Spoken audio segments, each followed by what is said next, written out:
جدیم یا سری ټیکنیکل اپډیټس چینل لا نړۍ ویډیو کې وز در وخم تاسو څنګه کولای شئ چې د خپل پکچر بیک گراوند تاسو چینج کړئ نو بالکل تاسو کولای شئ چې تاسو تر اوسه پورې زموږ چینل نوی سبسکرایب کړئ یا سری ټیکنیکل اپډیټس چینل ضرور سبسکرایب کړئ او دا ویډیو نور ملګرو سره شیر کړئ نو زه د ویډیو په طرف ویډیو شروع کوم دلته به تاسو راشئ فرسټ اف آل په موبایل کې په پلی سټور کې به تاسو دغه سرچ کړئ بلور فوټو چې کله هم تاسو دغه انسټایل کو دغه نیم دی بلور فوټو دا به تاسو انسټایل کړئ په دې کې به تاسو راشئ بیک ګراوند ته په بیک ګراوند به تاسو کلیک وکړئ چې کله هم تاسو کلیک وکړئ دلته به تاسو یو پکچر سلیکټ کړئ یعنې یو پکچر به خپل سلیکټ کړئ کوم پکچر بیک ګراوند چې تاسو چینج کوئ بالکل تاسو په یو کلیک سره د خپل پکچر بیک ګراوند چینج کولی شئ زه به دلته پکچر سلیکټ کوم تاسو کتلی شئ بالکل زه به دا پکچر سلیکټ کوم تاسو کتلی شئ تاسو به خپل یو پکچر سلیکټ کړئ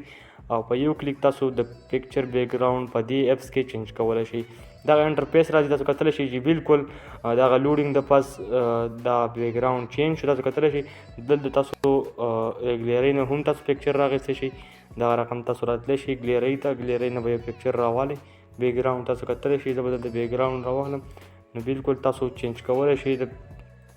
پکچر بیک ګراوند تاسو کتلی شئ دا پکچر بیک ګراوند ما چینج کو اوس که تاسو غواړئ چې دا DSLR ته واړوئ نه بلور هم ولګوئ نو په سیو به تاسو کلیک وکړئ دلته تاسو کتلی شئ په سیو به کلیک وکړئ او چې کله هم تاسو په سیو باندې کلیک وکړئ دلته به په سیو باندې کلیک وکړئ چې سیو شو پکچر دلته به تاسو د اپس نه بیرته دلته هوم ته راشئ په دې کې دا لاولې اپشن دی بلور په دې چې تاسو کلیک وکړئ چې کله هم تاسو کلیک وکړئ هغه پکچر به دلته تاسو راوړئ چې کله هم تاسو دغه پکچر دلته راوړو دلته به لوډینګ دی لوډینګ د پاس به دلته تاسو پکچر بیک ګراوند بلور کولی شئ یعنې DSLR ته اړولی شئ تاسو کتلی شئ دلته اوس تاسو DSLR ته دا پکچر بیک ګراوند اړولی شئ بالکل تاسو په دې باندې کلیک کوئ تاسو کتلی شئ چې بیک ګراوند یې بلور کېږي د کوتې په مدد سره دا په دې لاین تاسو دلته بیک ګراوند ډېر